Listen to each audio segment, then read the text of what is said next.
Hey there, welcome to My Green Pets. I'm William Green. These are my orchids as well as some other plants. And today we're going to look and see what's in spike, what's coming up in the next couple months. I guess I'll start right here in my face. We've got the buds of Cattleya maxima. And those are coming along pretty quickly. I thought this plant was going to bloom in September like it did last year, but it appears that is not going to be the case. And while there are more sheaths than last year, there are fewer flowers per sheath. It looks like there's only about 4 per spike. Last year I think I had more than that. But I don't feel like this plant is at 100%, and so once it blooms I am going to take the thing out of the pot and just get my trimmers, pruners, and just start cutting rhizome and taking pieces apart and looking for any potential problems there. But that'll be nice when it does bloom. What else we got in spike? Oh, very excited about 2 of my Cycnoches, one hybrid. This is Cycnoches Fire Embers. And then we've also got a species, Cycnoches cooperi, with this spike here. Very exciting. These are just about on the same time frame as they were last year, so I would expect that those will be completely grown out and blooming around the beginning of September. That's very exciting. If we peek around back in here, you can see that Bulbophyllum medusae has a single spike back there. And I've turned the plant to try to get the spike to grow towards the window, so it'll, when the petals or the sepals unfurl on those flowers, they'll be hanging clear of any obstructions. They always look the best when they're hanging clear. I think that's it for spikes. Yeah. The plants have, there's been a total of about 5 weeks this summer that they have been on their own. I have a watering system. It kicks on twice a week for about 10 minutes, and that's it. So everything has done pretty well. I'm very happy about how Bulbophyllum echinolabium, you can see his brand new leaf back here, how huge it is, and you can see how his bulbs are plump, and then there are little roots all going through all the media there, so that's great. Hal has taken a couple years to recover from rotted roots and just unhappiness. Some people have asked me, what are all these spots on the back of this? You know, this plant, when the leaves get to a certain age, they just become more and more speckly. I don't know what it is. It's not insects or mites or bugs or anything like that. It's something just to do with, I don't know, with maybe could be temperature or water. You know, this one maybe looks a little bit better. That one, you can see on the bulbs too, there's some spotting as well. So I'm not, it could be a fungus. I don't know. The new leaves look nice and clean. So yeah, I've always had that issue with this plant in all the various situations where I've grown it, so I just accept it as something that happens as the leaves age.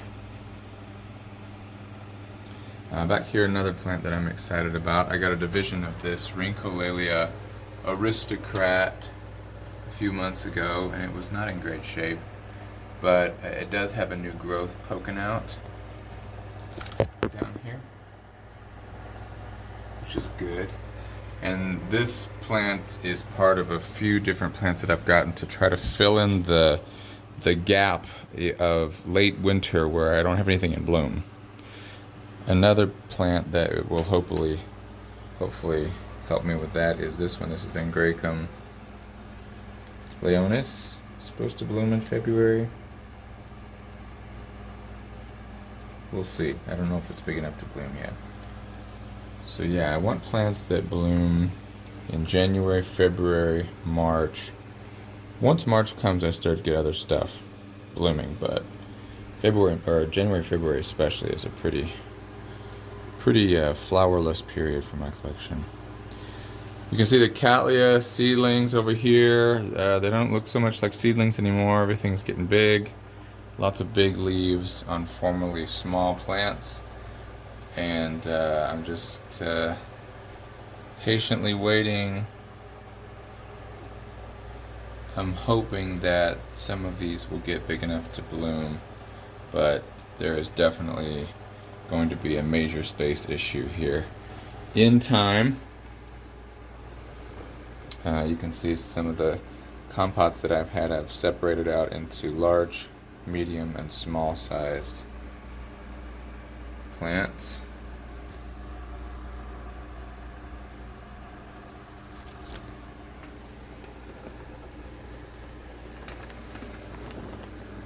And then these seedlings are from Peru Flora. These are the Cattleya Rex seedlings that I got a couple years ago.